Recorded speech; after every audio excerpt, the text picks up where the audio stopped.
माध्यमिक आणि उच्च माध्यमिक शिक्षण संचालनालयाच्या वतीनं 30 जुलैपासून 11वी ऑनलाईन केंद्रीय प्रवेश प्रक्रियेच्या पहिल्या फेरीची प्रवेश प्रक्रिया सुरू झाली. जिल्ह्यात विज्ञान, वाणिज्य, कला शाखा मिळून 66,010 इतक्या जागा आहेत. यासाठी एकूण 41,899 विद्यार्थ्यांनी अर्ज भरले होते.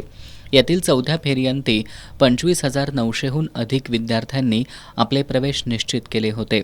आज सकाळी 5व्या फेरीची प्रवेश प्रक्रिया सुरू झाली.